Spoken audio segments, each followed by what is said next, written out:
Sat Sri Akal, Namaste, Adab, hello. Today I'm going to discuss about democracy. Democracy देखिए जो word democracy है ये Greek word है। इसका मतलब है पावर ऑफ पीपल। एक डेमोक्रेसी एक ऐसी फॉर्म ऑफ गवर्नमेंट है जहां पर लोग खुद के ऊपर खुद राज करते हैं। हेरोडोटस कहते हैं कि भी डेमोक्रेसी के अंदर जो रूलिंग पावर है स्टेट की वो लार्जली वेस्ट करती है जो कम्युनिटी के अंदर लोग रह रहे हैं। अब्राहम लिंकन कहते हैं कि भी एक ऐसी फॉर्म ऑफ गवर्नमेंट है जो कि लोगों की गवर्नमेंट है, लोगों के द्वारा है और लोगों के लिए है ये गवर्नमेंट। ब्रीफ में अगर कहें तो डेमोक्रेसी एक ऐसी फॉर्म ऑफ गवर्नमेंट है जहां पर जो सॉवरेन पावर है स्टेट की वो लोगों के हाथ में है, और जो लोग हैं वो सोर्स है स्टेट पावर का, और जो लोग हैं ये पार्ट लेते हैं गवर्नमेंट के अंदर डायरेक्टली और थ्रू देयर रिप्रेजेंटेटिव्स। डेमोक्रेसी के अंदर जो गवर्नमेंट है ये मेजोरिटी की होती है, और जो मेजोरिटी है ये सेफ गार्ड करती है interest of the people. Democratic state हेरेंसो स्टेट करते हैं कि भी जो डेमोक्रेटिक स्टेट्स हैं इनके अंदर जो लोग हैं इनके पास सॉवरेन अथॉरिटी होती है, वो कंट्रोल कर सकते हैं अफेयर्स को, डिटरमाइन कर सकते हैं कौन सी गवर्नमेंटल मशीनरी को हमने सेटअप करना है। अब democracy as a form of state की अगर हम बात करें तो वो सिर्फ मोड ऑफ गवर्नमेंट नहीं है, ये मोड ऑफ अपॉइंटिंग है, कंट्रोलिंग है और डिसमिसिंग ऑफ द गवर्नमेंट है। यहाँ से एविडेंट है कि भी जो लोग हैं इनके पास राइट है to shape the government, to appoint it and dismiss it. Economic democracy इसका मतलब है भी किसी भी तरह की इकोनॉमिक इनइक्वालिटी ना हो, यहाँ पर सभी इंजॉय करें इक्वल अपॉर्चुनिटी को सोसाइटी के अंदर, किसी भी तरह की अनएम्प्लॉयमेंट ना हो, लिविंग स्टैंडर्ड सबका अच्छा हो और इकोनॉमिक सिक्योरिटी भी हो। सो ये पॉसिबल तभी हो सकता है जब यहाँ पर किसी भी तरह का भेदभाव ना हो। Kind of democracy direct democracy है, इनडायरेक्ट डेमोक्रेसी। डायरेक्ट डेमोक्रेसी देखिए, डायरेक्ट डेमोक्रेसी के अंदर क्या होता है, जो लोग हैं वो अपनी विल को, अपनी डिजायर्स को एक्सप्रेस करते हैं ऑन पब्लिक अफेयर्स। ये एस्टेब्लिश हुई थी एंशियंट ग्रीक सिटी स्टेट्स के अंदर, और इंडिया के अंदर डायरेक्ट डेमोक्रेसी को देखा गया था वजी संगा during the period of Buddhist period. अब जैसे कि जो सोसाइटी है, इंडिया जो है बहुत ही कॉम्प्लेक्स सोसाइटी का हो गया है, यहाँ पर जो एरिया है वो भी बड़े हो गए हैं, तो जो डायरेक्ट डेमोक्रेसी है ये इम्प्रैक्टिबल है इस सिस्टम में। अब जो सिस्टम है डायरेक्ट डेमोक्रेसी का ये स्विट्जरलैंड के अंदर प्रिवेल करता है। इनडायरेक्ट डेमोक्रेसी देखिए, जो इनडायरेक्ट डेमोक्रेसी के अंदर जो स्टेट की विल है ना वो ना ही फॉर्मुलेट की जाती है ना ही एक्सप्रेस की जाती है डायरेक्टली बाय द पीपल। यहाँ पर लोग अपनी डिसीजन मेकिंग पावर को अपने रिप्रेजेंटेटिव्स को डेलीगेट कर देते हैं। ब्लंटशिल कहते हैं कि भी जो रिप्रेजेंटेटिव डेमोक्रेसी है ना, इसके अंदर जो रूल है दैट जो पीपल हैं, जो लोग हैं वहां के, उस कम्युनिटी के, उस स्टेट के, उस नेशन के, वो गवर्न होते हैं थ्रू इट्स ऑफिशियल्स, वाइल ये लेजिस्लेट करते हैं, कंट्रोल करते हैं एडमिनिस्ट्रेशन को अपनी रिप्रेजेंटेटिव्स के through. Basic principle of democracy देखिए, लिबर्टी। जो लोगों द्वारा सबसे ज्यादा चीज इंजॉय की जाती है वो है लिबर्टी एंड इक्वालिटी। क्योंकि जो क्रिटिसिज्म है लोगों का उसे टॉलरेट ही नहीं बल्कि उसे इंकरेज भी किया जाता है सोसाइटी के अंदर। आप किसी गवर्नमेंट को चुनते हैं, आप सोचते हैं कि वो गवर्नमेंट हमारे लिए रिस्पॉन्सिबली काम करेगी, हमारी डिजायर्स के अकॉर्डिंग वो लॉ बनाएगी। अगर वो नहीं करती तो आप क्रिटिसाइज करते हैं। जैसे कि भी लाइव एग्जांपल आपके लिए है फार्म लॉज, जिसमें उन्हें काले कानून कहा गया है, और जो लोग हैं वो खुश नहीं है उन कानूनों से, तो वो क्या है क्रिटिसाइज कर रहे हैं। क्रिटिसाइज एज एन ए वो प्रोटेस्ट करके क्रिटिसाइज कर रहे हैं गवर्नमेंट को कि भी ये जो कानून है ये हमारे हक में नहीं है, सिर्फ और सिर्फ दो या तीन जो कैपिटलिस्ट लोग हैं उनके हक में है। इक्वालिटी की बात करें तो यहाँ पर किसी भी तरह की डिस्क्रिमिनेशन नहीं होनी चाहिए on the basis of caste, creed, religion and position of status. Fraternity की बात करें तो देखो, डेमोक्रेसी सक्सेसफुल तभी होगी जब सोसाइटी के अंदर एक पीसफुल एटमॉस्फेयर होगा। जब तक आपके पॉलिटिशियंस आपको धर्म और जात के नाम पे या रंग के नाम पे लड़वाते रहेंगे तब तक ये डेमोक्रेसी सक्सेसफुल नहीं है।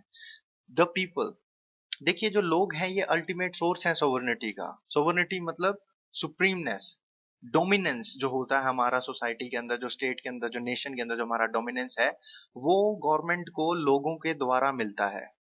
फंडामेंटल राइट्स ये लोगों को दिए जाते हैं, और इनके बगैर किसी भी नेशन की डेवलपमेंट पॉसिबल नहीं है। इंडिपेंडेंस जुडिशरी ये ड्यूटी बनती है जुडिशरी की, वो सेफ गार्ड करे फंडामेंटल राइट्स जो कि लोगों को दिए गए हैं बाय द कॉन्स्टिट्यूशन। ये किसी नेता ने तुम्हें नहीं दिए हैं, ये तुम्हें कॉन्स्टिट्यूशन के अंदर फंडामेंटल राइट्स मिले हैं, और इसके साथ ड्यूटीज भी हैं जो आपको फॉलो करनी चाहिए for the improvement of the nation. Welfare state ठीक है, डेमोक्रेसी एक वेलफेयर स्टेट है। यहाँ पर जो स्पेशल इंटेंशन दी जाती है वो वेलफेयर ऑफ द पीपल को दी जाती है, लोगों की वेलफेयर के लिए काम किए जाते हैं, और ना ही किसी पर्टिकुलर क्लास के लिए नहीं किया जाता है कि भी सिर्फ जो रिच क्लास उसी के लिए सारे काम किए जाएंगे, सभी के लिए काम किया जाता है यहाँ पर। आज जो ये लोग हैं, यहाँ के इस देश के जो लोग हैं, इन्हें कंसीडर किया जाता है as an end state as the means in a democracy.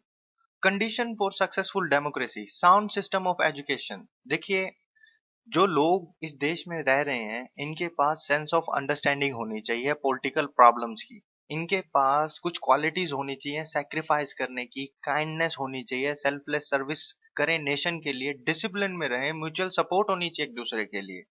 अगर आपको पॉलिटिकल प्रॉब्लम्स की जानकारी नहीं होगी, पर जानकारी तो सबको है, पर हर एक को पीछे लगा लिया जाता है कि मैं तेरे लिए करूंगा, मैं तेरे अकाउंट में 15 लाख रुपए डालूंगा अगर तू मेरे को वोट करेगा, और लोगों ने वोट किया लालच के अंदर। मैं आपके लिए अच्छे दिन लेके आऊंगा, मैं तेल सस्ता कर दूंगा। हर कोई आपके साथ खेलता है, आपकी सोच के साथ खेलता है। आपको एजुकेटेड होना पड़ेगा, जब तक आप एजुकेटेड नहीं होंगे सरकार से डिमांड करें फ्री एजुकेशन के लिए। जब आपके घर कोई नेता वोट मांगने आता है, तब आप उनसे डिमांड करें कि हमारे बच्चों को फ्री एजुकेशन कब मिलेगी, हमको फ्री हेल्थ केयर कब मिलेगा। ये सारी चीजें पूछेंगे ना जिस दिन, उस दिन आपके लिए आपकी जो डेमोक्रेसी है ये सक्सेसफुल होने लग जाएगी। पर अगर आपके पास एजुकेशन ही नहीं है तो आप कैसे पॉलिटिकल प्रॉब्लम्स के बारे में जान लेंगे, कैसे आप सेल्फलेस सर्विस कर लेंगे नेशन के लिए, कैसे आप डिसिप्लिन में रह लेंगे, कैसे एक दूसरे की सपोर्ट करेंगे जब एक दूसरे के बीच आपको एक दूसरे के लिए हेट है। आप एक दूसरे से नफरत करते हैं जस्ट बिकॉज वो मुस्लिम है, जस्ट बिकॉज वो सिख है, जस्ट बिकॉज वो जाट है, वो चमार है, इसलिए आप एक दूसरे से नफरत करते हैं। सो विदाउट एजुकेशन आप सक्सेसफुल डेमोक्रेसी को नहीं बढ़ा सकते, एक डेमोक्रेसी को सक्सेसफुली नहीं बढ़ा सकते। इसके लिए आपको एजुकेशन लेना जरूरी है। किताबें पढ़ें, जितनी किताबें पढ़ेंगे ना आप उतने ही डाउन टू अर्थ हो जाएंगे।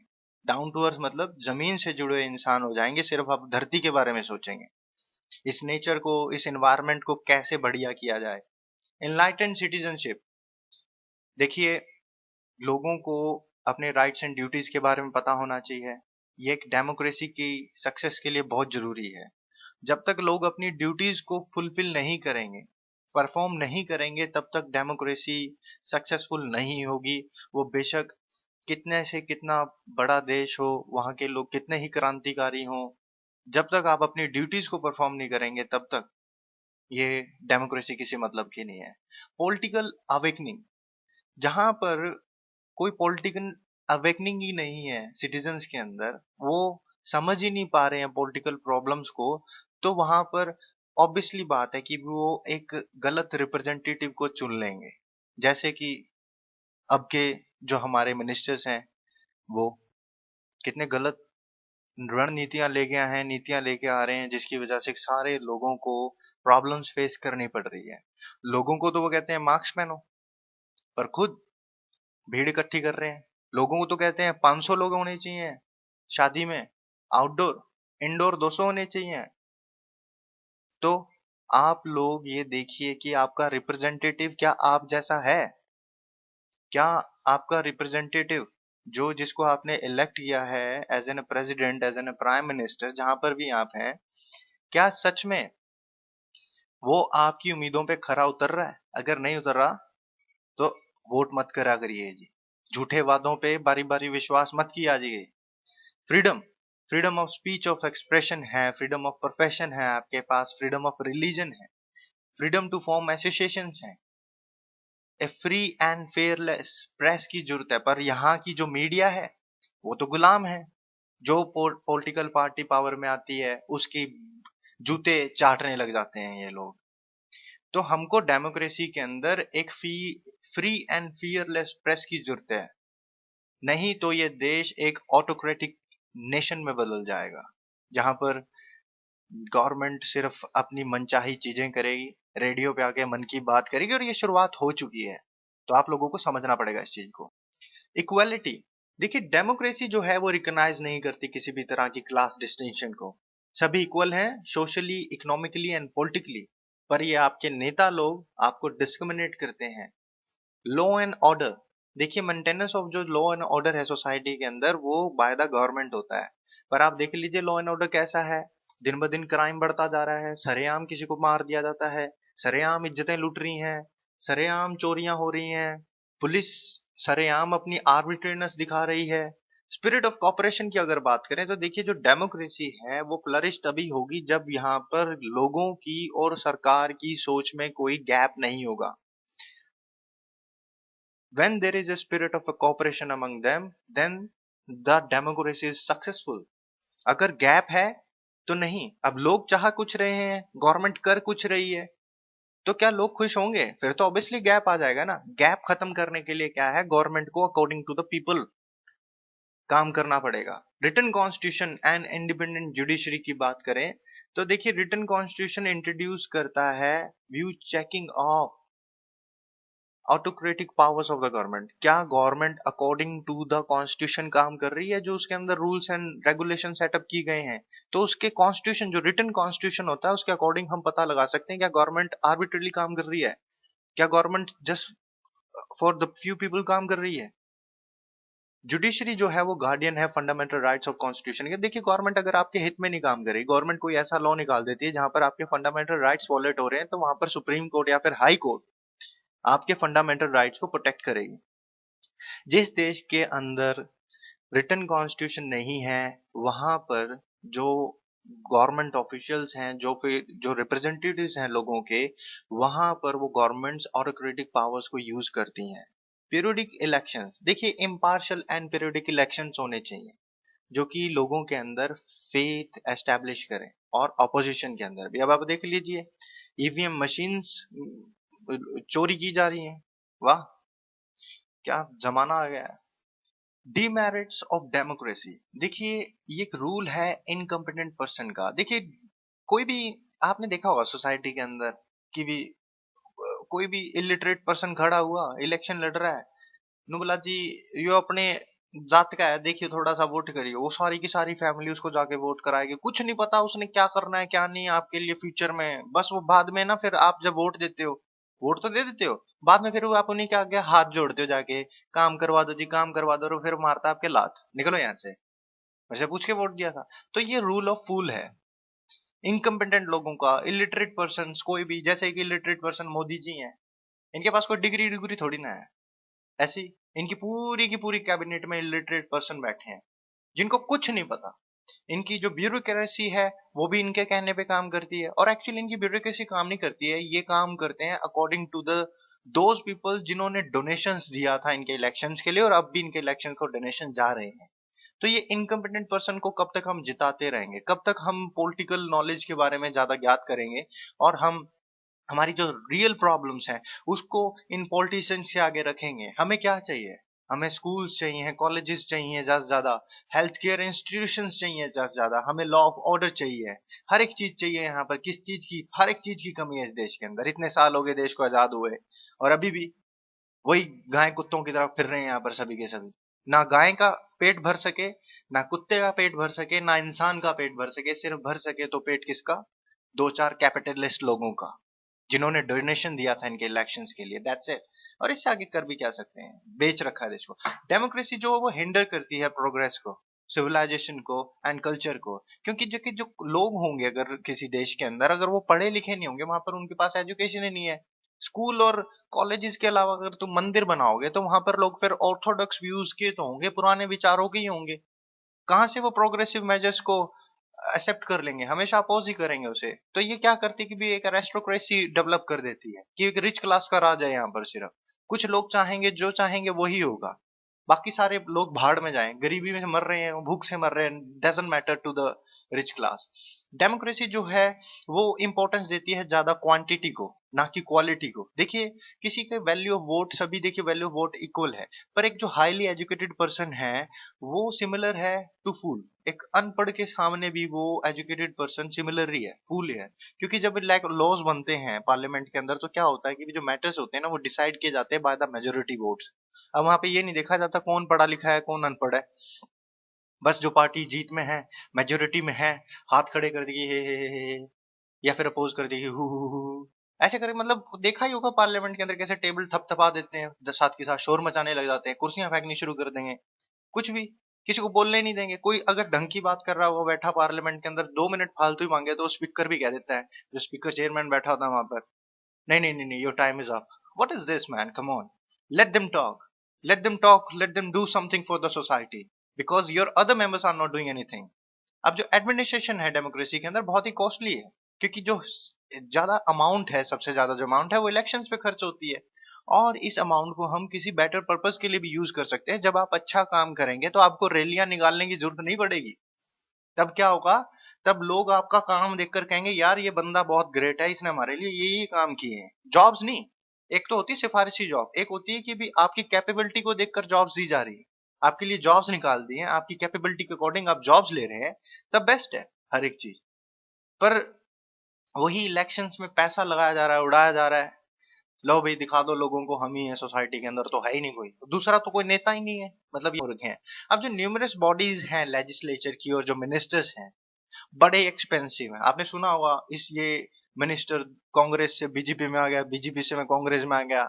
जिसकी जो पावर में आता है वहीं पर ही वो बेपैंदे के लोटे नहीं होते जो उनसे, थाली इधर कर दोगे तो इधर हो जाएगा, थाली इधर कर दोगे तो इधर। एक थाली लेना घर में, उसमें एक नींबू रखना, और उस नींबू को तुम जिधर करोगे ना, नीचे की तरफ उधर की जाएगा, ऊपर की तरफ करो ऊपर की तरफ, तो जाएगा ही नहीं। तो वो वाली बात। तो यहाँ पर मतलब कोई भी नेता लोग हैं बड़े एक्सपेंसिव हैं। तो ये क्या होता है कि जो डेमोक्रेसी में है, यहाँ पर कोई मोटिव नहीं होता है पैसा पूसा बचाने का, यहाँ पर पैसा उड़ाने का काम है। और इसी चीज के पीछे ये डिजास्टर हो रहे हैं, फाइनेंशियल एडवांचर्स के, फ्रॉड हो रहे हैं।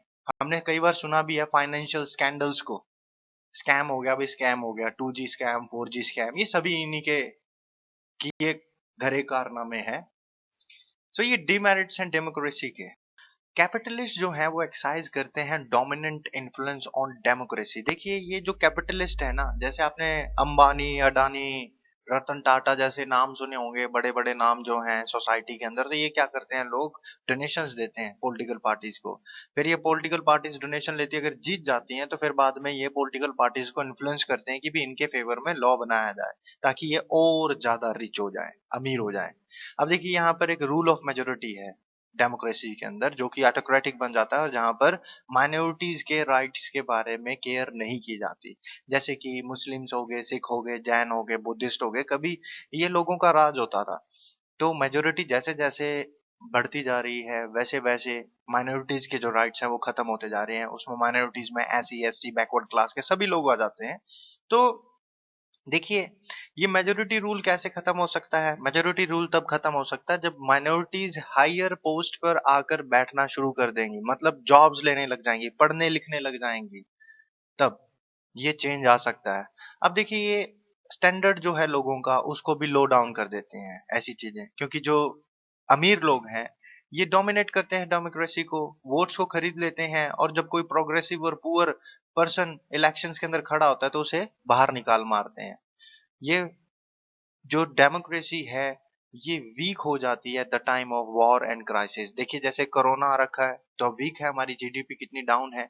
ऐसे ही जब पाकिस्तान ने इंडिया पे वॉर का किया था, अटैक कर दिया था, तब हमारा जो देश था, तब डेमोक्रेसी जो थी बहुत ही ज्यादा वीकेंड हो गई थी।